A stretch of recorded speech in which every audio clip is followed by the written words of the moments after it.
Peace and power. Back live with Readyo Radio. That's Readyo Radio, READYO Radio on urbannationradio.com. That's urbannationradio.com.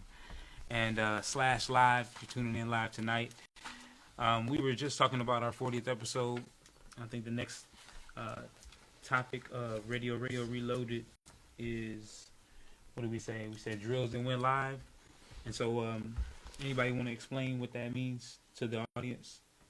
Yeah, I can explain it. So that's pretty much what I explained earlier, is that the government, the police, the military, they have certain drills where they prepare for certain things, terror or whatever, active shooter, and they prepare to see how they would deal with that specific situation. And it's on this list, we have 63 different incidents that went live. So they were preparing for it. They were having a drill at the same exact time, and then that happened. And the equivalent of that, like I stated earlier, is that if we're having a fire drill inside of this building and then a fire actually happened at the same time where we were having a fire drill. So that's pretty much what this is, these drills that went live.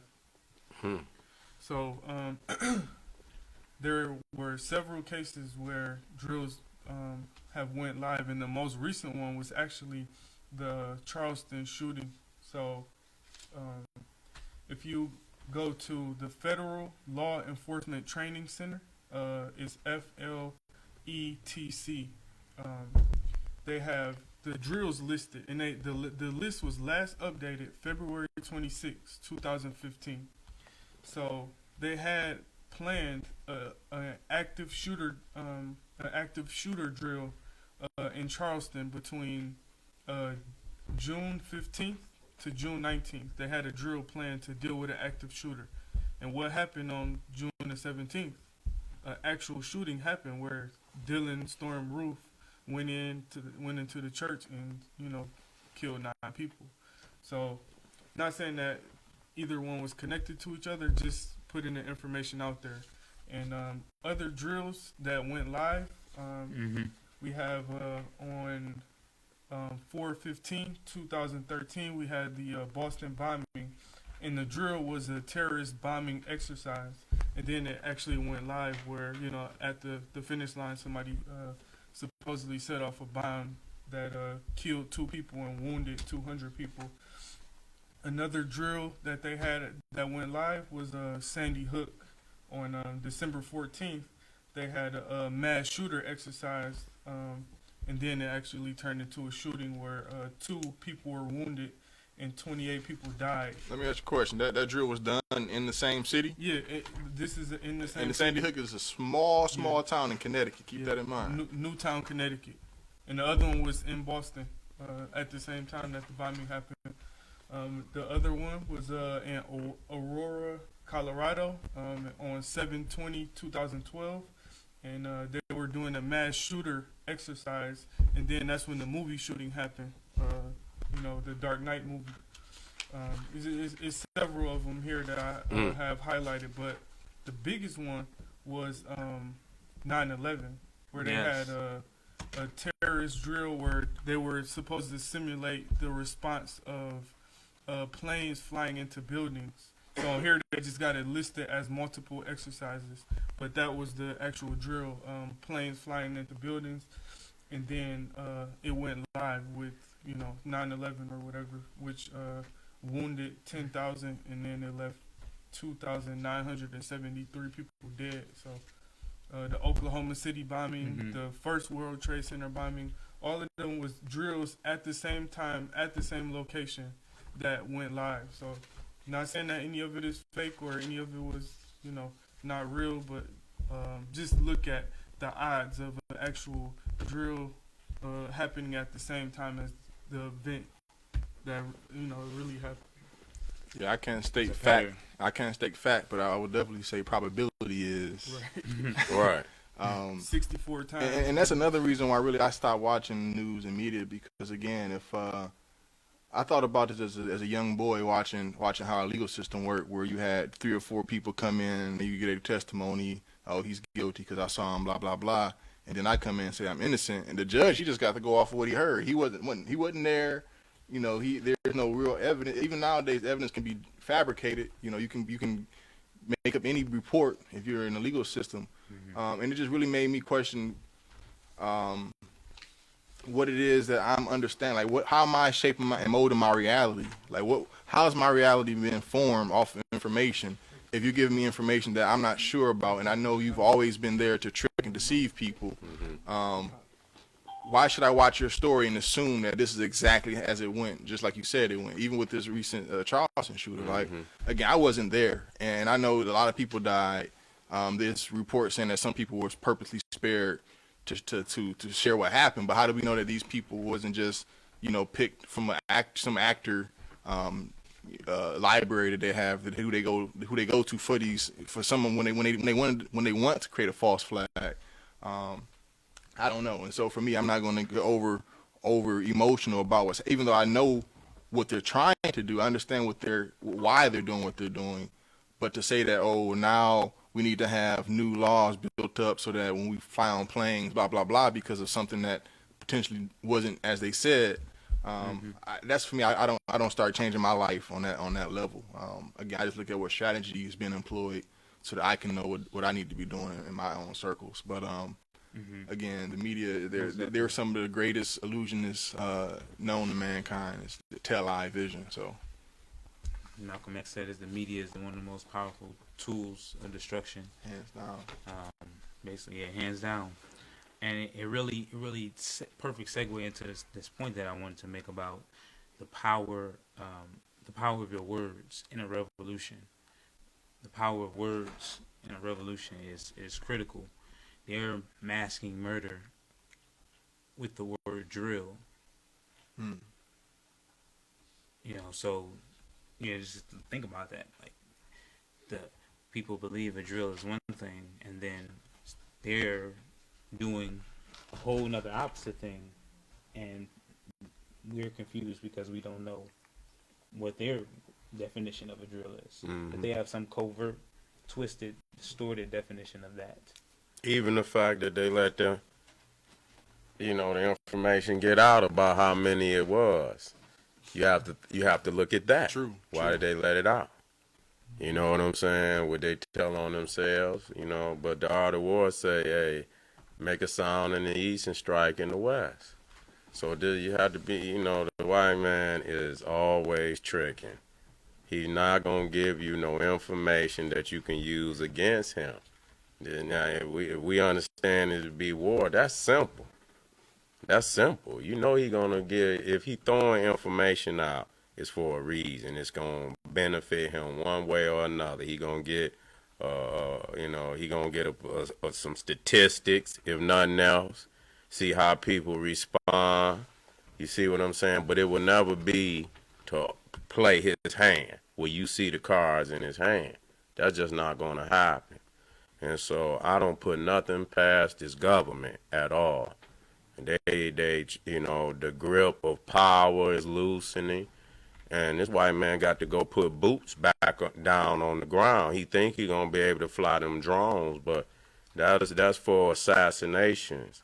He gonna have to put, if he want them resources, he gonna have to put boots back down on the ground, and that's what they're preparing for.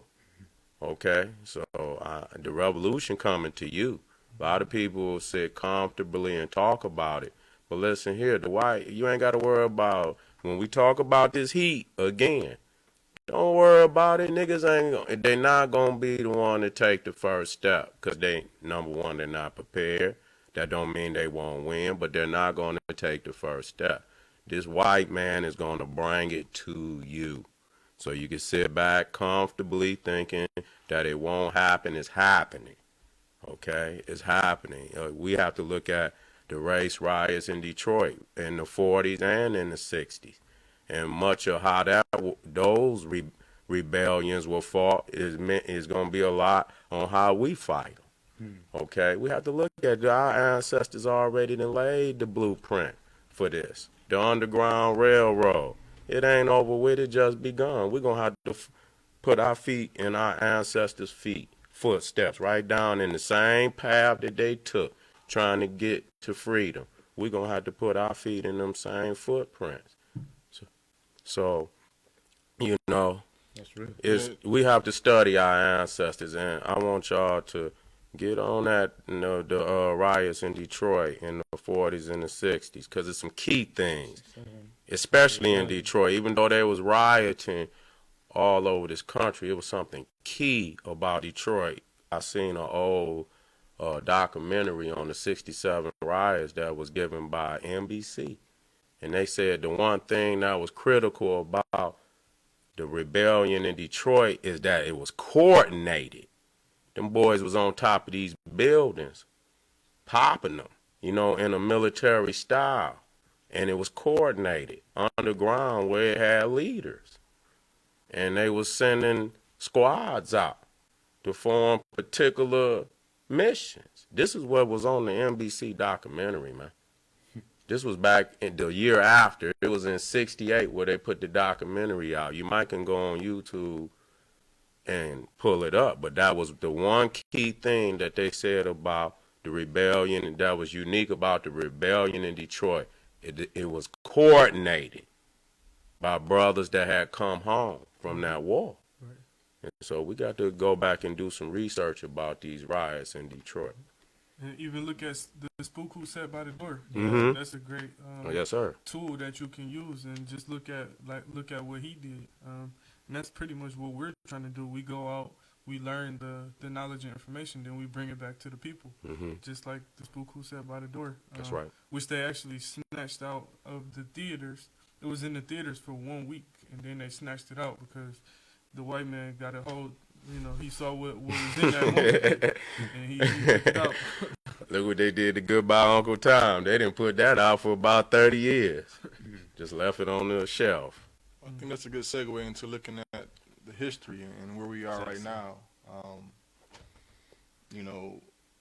One of the things that come to mind, I think, is kind of difficult. And I usually try to stretch your mind a little bit each week because we have to. It's exercise. But there was a point in time when Harriet Tubman was freeing people, and she's famous for saying that she would have freed thousands more if they'd known they were slaves. And she also left her husband shortly after, or during that process, and she said he was too weak. And so what the point I'm trying to make is that when it's time, when the door opens and you can see the escape route, you can't be looking back and trying to figure out where everybody else is doing. You got to say, I'm about to get through that door because I want to be liberated. That's and right. It's not an easy choice. It's also what I'm trying to express because a lot of us get comfortable. You want to get your favorite dinner. You want to stop over here. You want to hit your favorite spot over there. You want to go and watch the basketball game, whatever. But that stuff it's not leading you anywhere, and you know it. And so you have to make a decision. Again, I reiterate, the revolution is a moment-to-moment process. So you got to start looking at what you're doing in the time being before emergency hits you. But again, it's about understanding that there's a lot of difficult decisions that's going to have to be made because we don't have time to sit and just think about it. It's just the door is open. That's right. And it's open right now. We're not in a physical bonded system anymore, unless you're in the jail and they got you in the system. But right now, you have the opportunity to do what you want with your money. You have the right to do what you want with your time. And so it's a mental thing. And so you got to go inside your mind and become a master of it. That's right. The mastermind. Yeah, and also touching on the historical context, I have an article here about the reasons for the Holocaust. Now, when I read this, I only got a couple sentences highlighted, but when I read this, think about our situation here in America. It says, in a more modern form, at the end of the 19th century, a racist biological anti-Semitism was developed. The Jews were increasingly perceived as a specific problem to society, a problem that needed solving if the nation were to survive. The Jews' presence in the German-occupied parts of Europe was seen as a problem and a great annoyance. And when I read that, that reminds me of how we are viewed amongst the majority here in America. We're stepping on flags. We're not doing what we're told anymore.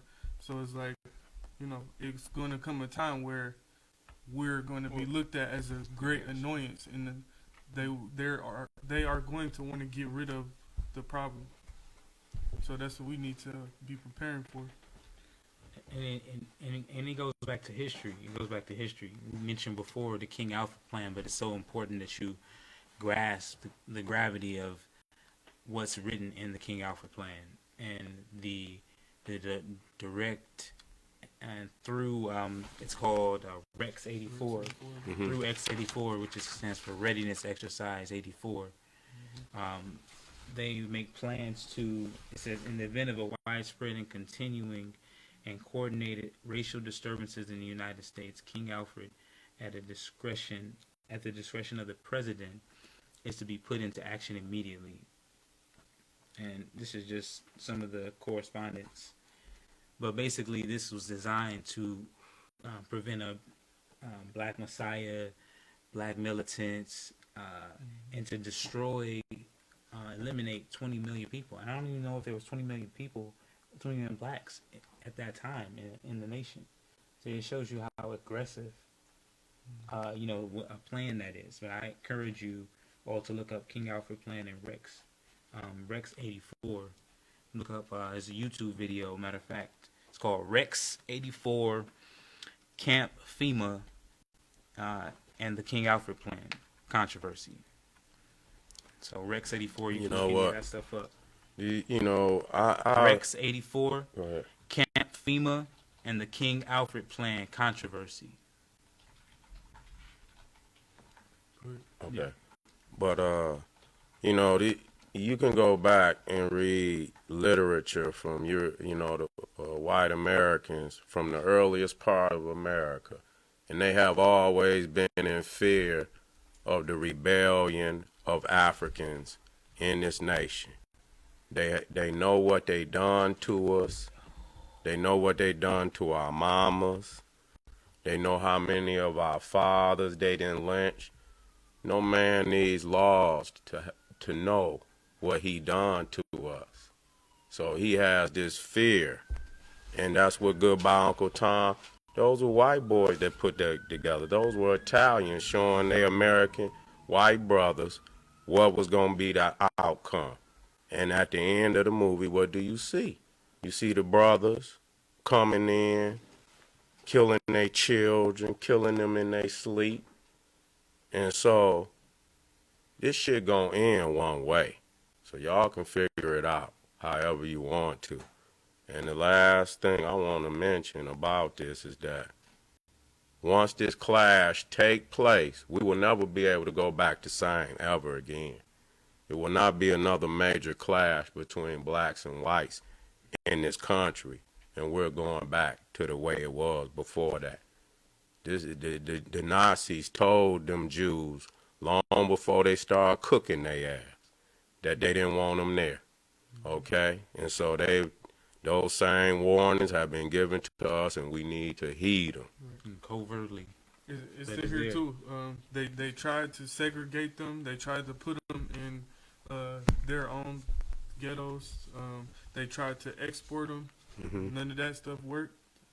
It was barbecue time. We're definitely not justifying the horrors that they did. It's just the nerve of people to do that is startling.